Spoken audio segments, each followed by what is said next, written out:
Well, good afternoon, everyone, and thank you for joining us on this sunny Kansas afternoon. It's warming up nicely, so we're glad to see that after the earlier winter weather this week. So today's featured presentation is Sign Up to Test Drive the Road Usage Charge, or fondly known as the RUC experience, as your opinion will help shape the future. Kansas is calling on everyday drivers across the state to take part in an exciting 3-month pilot examining how a pay per mile road usage charge could work for our state.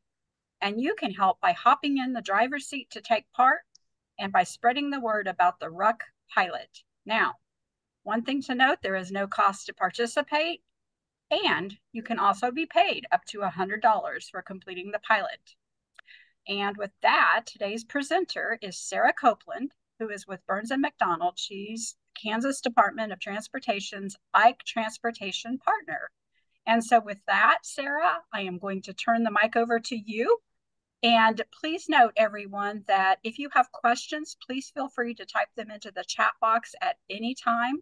As Sara's graciously said, she'd love to answer as she's going along. So be sure to just pop those in the chat box and we'll be sure to get your questions answered. So Sara, take it away. Well, thank you very much, Kim. Thanks for letting us be part of the webinar today and talk more about this project.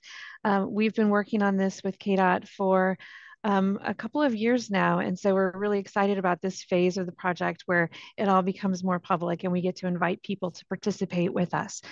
So as Kim said, I'm happy to be interrupted with questions. So if you have questions you want to add to the chat about any part of this study, I'm going to give you the high-level overview.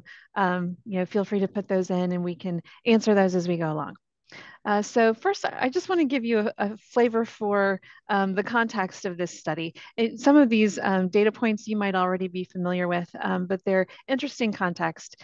Kansas has the fourth largest public highway and local road system in the nation, measured in miles. The top three states, if you're wondering, are Texas, California, and Illinois. And so I think it's always interesting that Kansas, we might feel like it's a small state, but it punches above its weight in terms of how many miles of road we're maintaining. And KDOT itself is responsible for 9,387 miles of roadway in the state. We also have a lot of bridges. Kansas is fifth in the nation for total number of bridges in the state.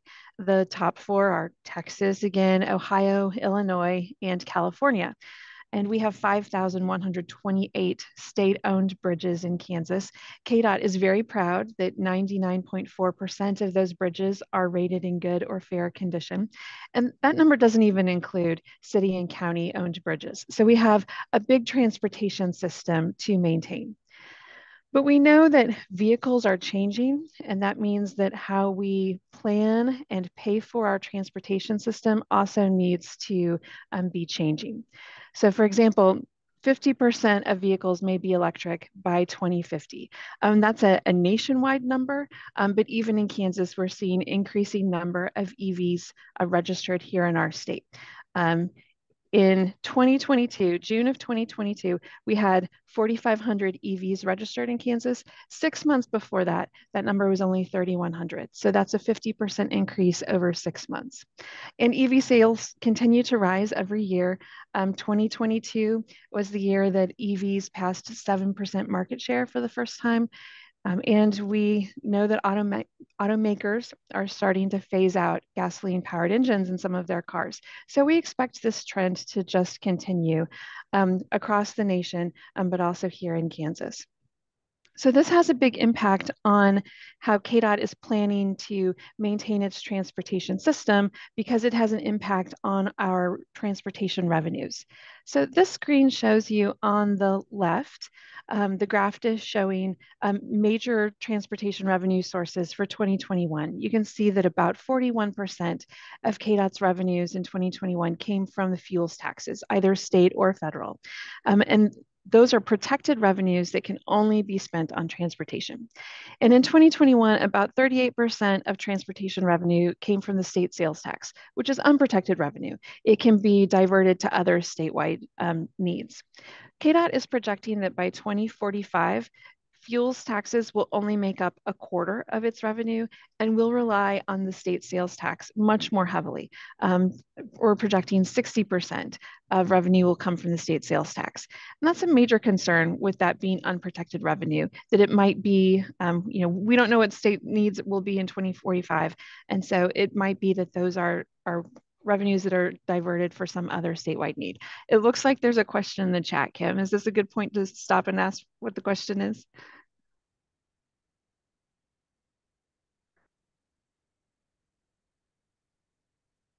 Actually, that question was me typing in Okay. to type the questions in. Sorry. Wonderful. Okay.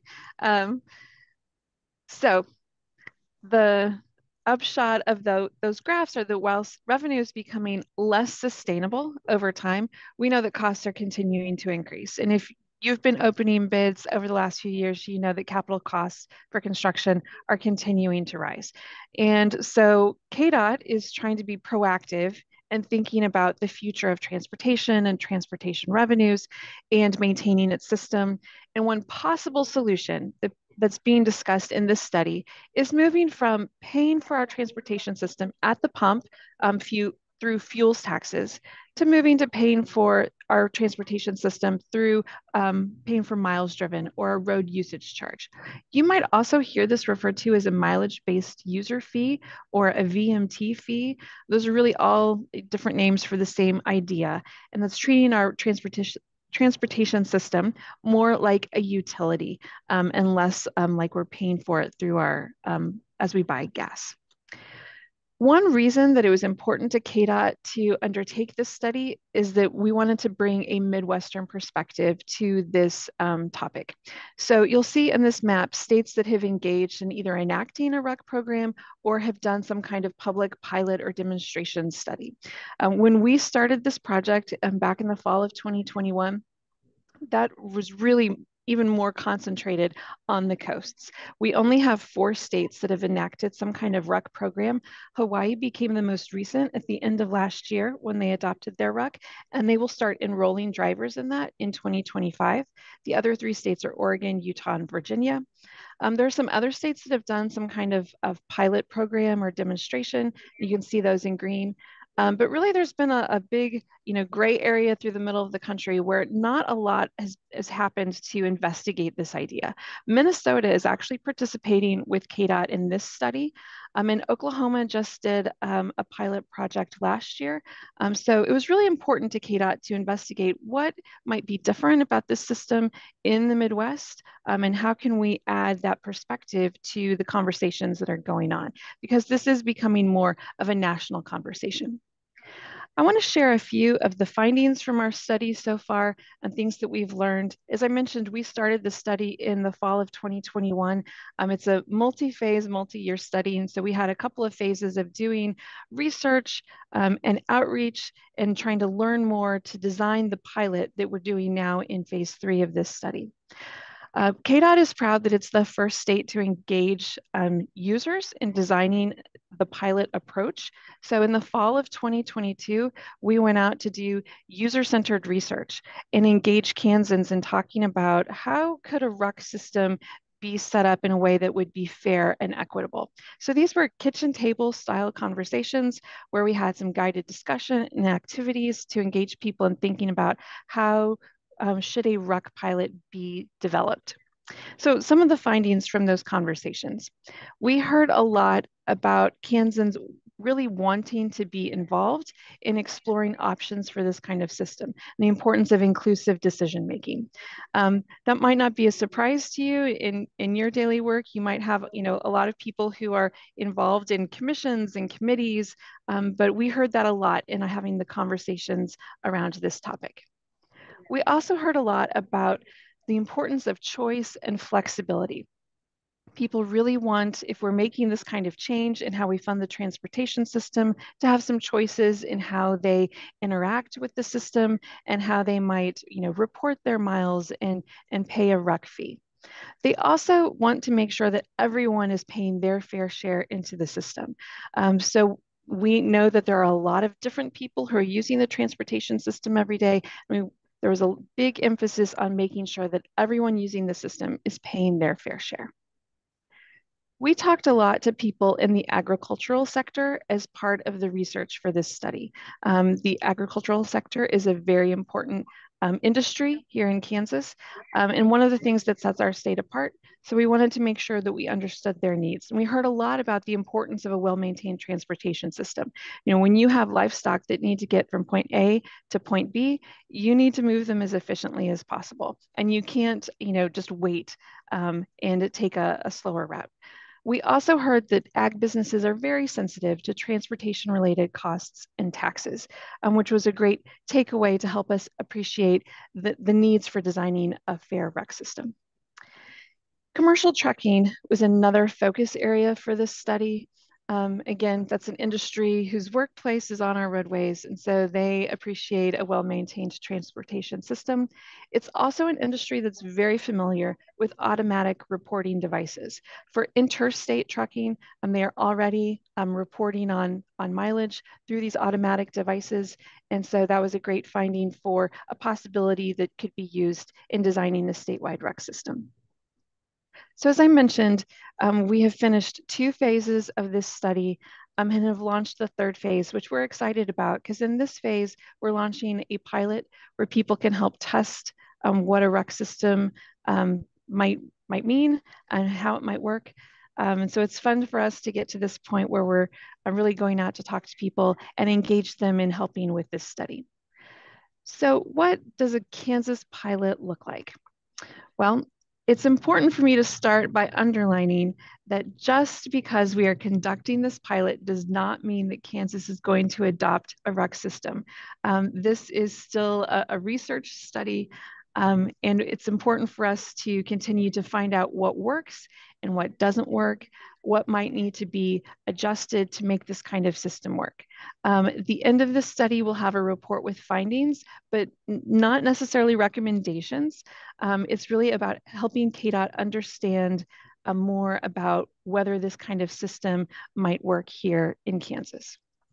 So our pilot participants, we're looking for, the study had 3 main focus areas: rural communities, the agriculture industry, and commercial trucking. So as part of the pilot, we want to make sure that we really get good representation in each of these focus areas.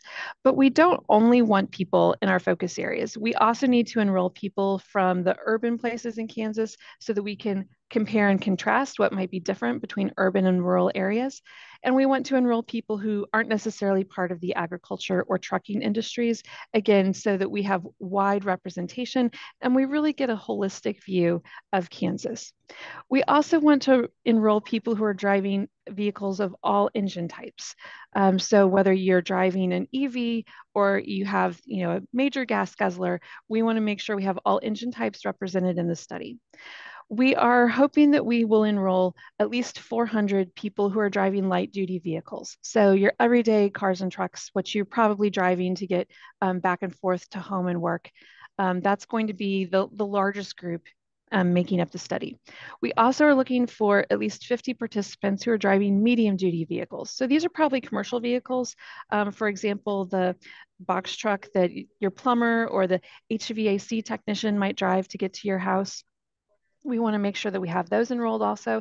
And then we're looking for at least 25 participants driving heavy duty vehicles. So those would be the large semis and that you might see on the highways. We want to make sure that we've got everybody represented in this study. Now, each of those groups will have a slightly different pilot experience. So for the heavy duty vehicles, that's going to be more of a guided discussion. Our medium duty vehicles will have a shorter participation window. Light duty drivers will be participating for 3 months in the pilot so that we really get a good sense of how the system works. So people who sign up to participate in the pilot will have their choice of which mileage reporting option they're going to test, because this is a key element of the RUC system. Some people will be testing manual reporting, so manually filling out a form to report how many miles they've driven. Others will test odometer photo. So just like it sounds, taking a photo of your odometer to report how many miles you've driven in the past month. We'll be testing a smartphone app. And then there will some depending on what kind of vehicle you drive, we're looking for some newer Stellantis connected vehicles. We'll be able to test vehicle telematics, where the vehicle will help send reports itself for how many miles have been driven. So we're really looking forward to testing all of these options as part of the pilot. So to participate, the first step is to fill out the interest form that's currently on our website, midwestruc.org. From the people who fill out that interest form, we'll be making sure that we've got good representation from across the state, from across our 3 focus areas, making sure that people are Kansas residents and eligible to participate. And then people who are selected will get an email to complete the enrollment process, and then they'll just drive like you normally would, and be reminded to report their mileage every month. We'll have a couple of surveys also to get feedback from people throughout the process, and people who complete the whole pilot will earn up to $100 as a thank you gift at the end of the pilot experience. So I'm going to pause here just to see, are there any questions about the study or the pilot experience that I can answer? Because I'm happy to tell you more. I know that we've done a lot of research and a lot of study, but I'm giving you the high level overview here of the whole first 2 phases and what we're doing now with the pilot. So I'm happy to answer questions. I don't see any questions. What would you like, Sarah, to see from Kansas counties, from, because we have about 15 people on today's call, and so we're going to need to do some follow-up with the recording link, Sure. kind of some encouragement. So what would be your ask of Kansas counties? So our ask of Kansas counties is to help us with outreach to the people who are living in your Kansas or in your county. I mean, that's the question here. How can we best reach your members? Although for you, it's probably more, how can we best reach your constituents or your citizens? We have a lot of materials that we have developed. Oh, Sarah, we lost your volume. And KDOT is already starting to push a lot of these out to the people that they talk to and interact with on a daily basis. We would love to be able to share this information with you so that you could help us communicate with the people in your county. Particularly if you are with a county in the western half of the state, that's a real focus for us to make sure that we have good representation. And we are happy to share this information with you if it's something that you would be willing to use in your communication channels to share the information about this pilot with your residents. Awesome. I think somewhere in there, I apologize, you all may have lost a little bit of what Sarah said. At least I know I did. Oh, So, no. but I think we got a good idea. I think the other point too, Sarah, and you may have said it, is just to simply make this available to your residents as well, for the understanding of that KDOT is looking for alternative ways now, and instead of waiting Mm-hmm. until there is an issue in the future. I know a lot of I worked at KDOT until 2017, and this was talked about in as an idea back then. So with the changing landscape in transportation, it's going to be imperative that people understand. And so to be able to share with them, and Sarah, the reason I'm saying this is one of the first comments I saw on a post and trying to share this information was, well, why am I going to have to pay for driving on the road when I already drive? Why don't we charge somebody else? And so as much as possible, if we can get Kansans kind of educated on what's being looked at, is that it's not, like you said, it's not a mandatory thing happening. These are just simply a study, and suggestions as to what Kansans may be looking for. Right, and that's a good point, Kim, that there are lots of things that KDOT is, there are lots of things that other states are doing and that Kansas has done to try to adjust to declining fuel tax revenues.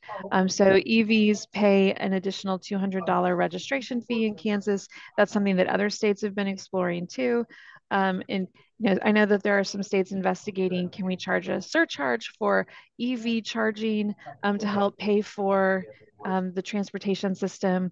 And so that's why I say this study will not necessarily end with a recommendation to adopt a RUC. It's really more findings about how a RUC might work for Kansas. And we're looking at this as a way to replace the fuels taxes, not to be an add-on or for people to pay both. It's really thinking about how could you replace that long term? It's not in, EVs are not paying any fuel taxes because they're not buying gas. We also know that all gas powered vehicles are becoming more fuel efficient over time. And that's also one of the trends that's driving KDOT and wanting to look into transportation funding and what long term sustainable solutions might be. We do have a couple of questions for you. Sure. First question's from Marcus, and Marcus asks, what if you are reporting mileage, but more than 50% of your driving is on country roads and highways? I'm sorry, on So county roads and highways. I apologize. Sure. So that's part of the one of the goals of doing the pilot is to help investigate um, what works in terms of identifying miles that might be driven not on a public road. So if you are, for instance, a farmer and you have a truck that you use also to drive back into your fields, or you live on a mile-long gravel driveway. So which of these systems works best to identify miles that are not driven on a roadway? And we've had a lot of questions also about what if I cross the state line and some of my miles driven are being driven out of state. So that's, some of those details are part of the pilot in investigating how do these systems work in terms of identifying those miles that you wouldn't necessarily want to include as part of the road usage charge because they're not on a Kansas roadway.